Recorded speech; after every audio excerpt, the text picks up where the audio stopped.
Hello friends, நீங்கள் கேட்டுக்கொண்டிருப்பது தேனருவி தமிழ் நாவல்ஸின் சாபமாய் வந்த என் உயிரே. வாசிப்பது நான் உங்கள் பவஸ்ரீ அபி. அத்தியாயம் 16. விஜய் பிரசிடென்ட்டை பற்றி பேசிய பின்புதான் அவர் தனது மகள் அபிநயாவை அந்த கதாபாத்திரத்தில் நடிக்க வைக்கும் ஆசையில் இருக்கும்போது அதை தான் ஏற்று நடித்தால் அதை அவர் எப்படி எடுத்துக்கொள்வார்? கண்டிப்பாக ஏதேனும் பிரச்சனை செய்வாரே என்று நினைத்து பயந்தவள், சார், பிரசிடென்ட்டோட பொண்ணு அபிநயா தானே நீங்க இந்த கேரக்டருக்கு செலக்ட் பண்ணிருக்கீங்க, அப்போ இதுல நான் நடிச்சா நல்லா இருக்குமா என்று கேட்டாள் அமுதா. ஊலாக ஒரு சேரில் அமர்ந்து கால் மேல் கால் போட்டபடி விஜய், நீயே இவ்ளோ யோசிக்கும் போது இந்த மூவியோட ப்ரொடியூசர்னா என் படம் ப்ராப்ளம் இல்லாம போகணும்னு நான் யோசிக்க மாட்டேனா? எனக்கு அந்த ஆளை கண்ட்ரோல் பண்றது எல்லாம் ஒரு விஷயம் இல்ல, பட் அத நான் உனக்காக செய்ய போறேன், நீ மனசுல வச்சுக்கணும். நானே டைரக்டர் கூட வந்து நேர்ல உங்க வீட்ல வந்து பேசுறேன். சோ மேக்சிமம் அவங்க ஓகே சொல்லதான் சான்ஸ் இருக்கும். இன்கேஸ் அவங்க அப்படி சொல்லலனாலும் உன்னோட டெசிஷன்ல நீ ஸ்ட்ராங்கா இருக்கணும். யார் என்ன சொன்னாலும் நீதான் இந்த மூவியோட செகண்ட் ஹீரோயின், ஓகேவா என்று கேட்க அவனை மறுத்து பேச வாய் வராமல் சரி என்று தன் தலையை ஆட்டி வைத்தாள் அமுதா. அதனால் அவளை பார்த்து புன்னகைத்த விஜய், இப்படியே நான் சொல்றதையெல்லாம் கேட்டு நீ கரெக்டா சேர வரைக்கும் உனக்கு யாராலையும் எதுவும் ஆகாம நான் பாத்துக்குவேன். நீ இப்ப கிளம்பு, நாளைக்கு பார்க்கலாம் என்று சொல்ல, ஓகே சார், தேங்க்யூ என்று அமுதா அந்த கேரவன் கதவை திறக்க போனவள் பின் தயக்கத்துடன் டைரக்டரை திரும்பி பார்த்தாள்.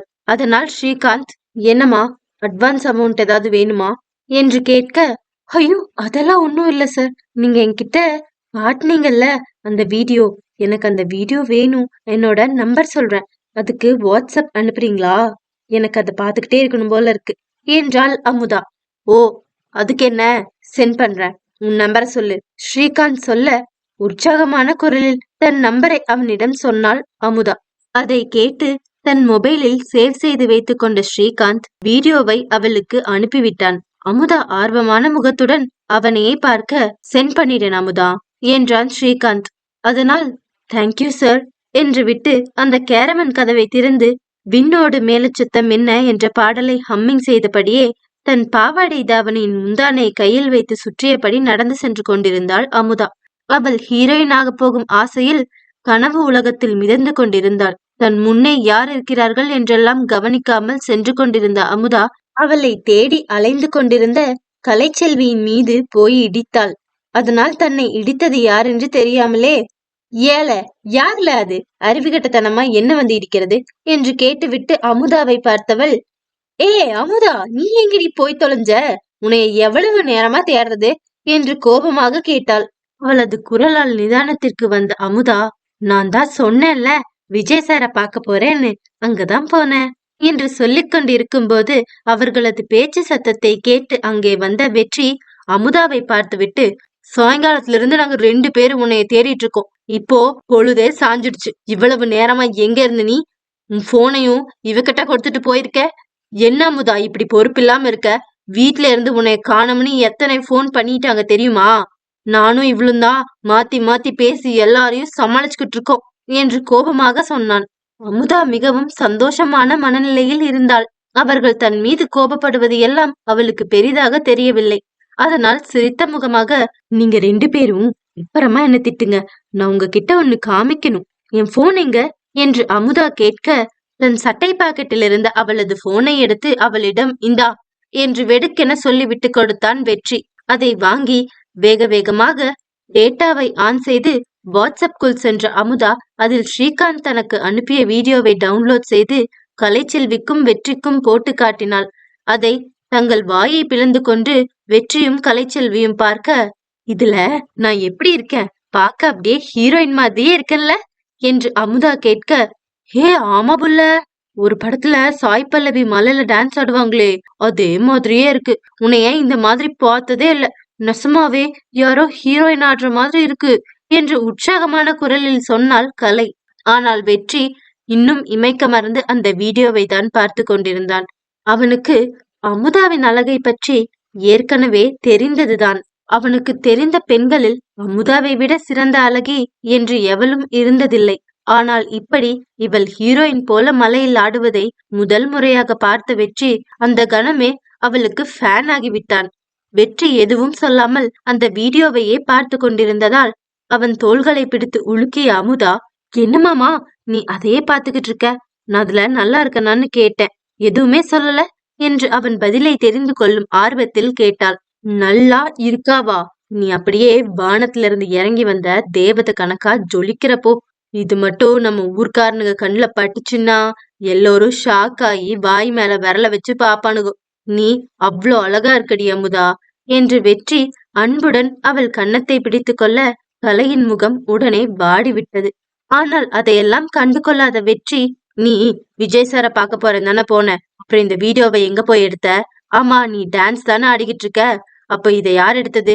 இத பார்த்தா ஏதோ கேமரால ரெக்கார்ட் பண்ண மாதிரி இருக்கு என்று கேட்க, இது சிசிடிவி கேமரால ரெக்கார்ட் ஆனது என்றாள் அமுதா. சரி, நீ சொல்ற மாதிரி இது சிசிடிவி கேமரால ரெக்கார்ட் ஆகி இருந்தாலும் இந்த வீடியோவை உனக்கு யார் கட் பண்ணி அனுப்பிவிட்டது? அதுவும் ஏதோ தெரியாத நம்பர்ல இருந்து வந்திருக்கு என்று குழப்பமாக கலைச்செல்வி கேட்க, எனக்கு இந்த படத்தை ஷூட் பண்ற டைரக்டர் ஸ்ரீகாந்த் சார் தான் இந்த வீடியோவை அனுப்பி வச்சாரு, இந்த நம்பர் அவரோடதுதான் என்று அமுதா சொல்ல, விஜய தேடி போய் இவளுக்கு ஏதோ பைத்தியம் பிடித்து விட்டது போல என்று நினைத்த வெற்றியும் கலைச்செல்வியும் அவளை குறுகுருவென பார்த்தார்கள். அதனால் தன் உதட்டை சுளித்த அமுதா, என்ன நான் சொல்றத நம்ப மாட்டீங்களா? உங்களுக்கு டவுட்னா நீங்க வேணா போய் அவர்கிட்டயே கேளுங்க.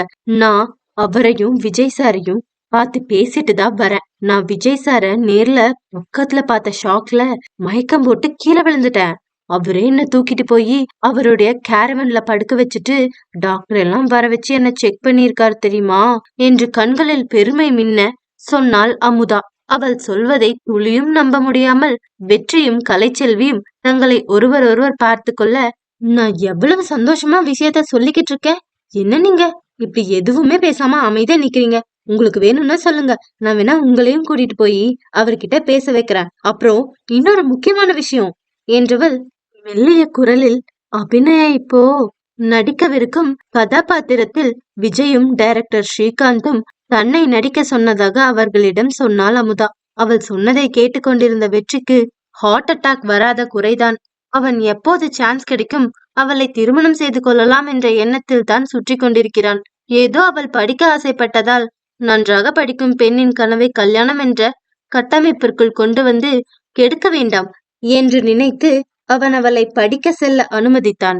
ஆனால் இப்போது அவள் தான் சினிமாவில் நடிக்க ஆசைப்படுவதாக சொல்வதால் அவனது இதயமே ஒரு நொடி நின்று விடுவதை போல இருந்தது. அதற்கு அவளது குடும்பத்தில் ஒப்புக்கொள்வார்களா மாட்டார்களா? உண்மையாகவே அமுதா நடிக்க போகிறாளா இல்லையா என்ற கேள்விகளை எல்லாம் தாண்டி, இதனால் அமுதா தனக்கு கிடைக்காமல் போய்விட்டால் என்ன செய்வது என்ற பயம்தான் வெற்றிக்குள் இருந்தது. தனது தோழி போஸ்ட் கிராஜுவேஷன் படிக்கப் போகிறாள் என்று தெரிந்ததற்கே வானத்துக்கும் பூமிக்கும் குதித்த கலைசெல்வி இப்போது அவள் ஹீரோயின் ஆக போகிறாள் என்று நினைத்து சந்தோஷத்தில் அமுதாவை கட்டி அணைத்து அவளது கன்னத்தில் முத்தம் கொடுத்து, ஏ சூப்பர்டி அமுதா, இப்படி ஒரு சான்ஸ் எல்லாம் யாருக்கும் கிடைக்காது. இந்த படத்துல நீ தான் நடிக்கணும்னு உன் தலையில எழுதியிருக்கு. அதான் இன்னைக்கு இவ்வளவு கஷ்டப்பட்டு நம்ம இங்க வந்திருக்கோம். நடக்கிறது எல்லாமே நல்லதுக்குதான் என்று உற்சாகமான குரலில் சொன்னாள். ஆனால் ஏதோ சித்த பிரம்மை பிடித்தவனைப் போல அமுதாவையே பார்த்தபடி நின்று கொண்டிருந்தான் வெற்றி. அவனுக்கு இந்த சூழ்நிலையில் எப்படி ரியாக்ட் செய்ய வேண்டும் என்று தெரியவில்லை. அவன் மனதில் இருந்த ஒரே எண்ணம், ஏற்கனவே இவன் நல்லா அழகா இருக்கா, படிச்சிருக்கா, இவளுக்கும் நமக்கு பொருத்தமா இருக்குமான்னு யோசிச்சு நான் டெய்லியும் செத்துக்கிட்டு இருக்கேன். இதுல இவ ஹீரோயினா வேற ஆயிட்டா என்னால எப்படி இவளை கல்யாணம் பண்ணிக்க முடியும் என்பது மட்டும்தான். காதல் மலரும்.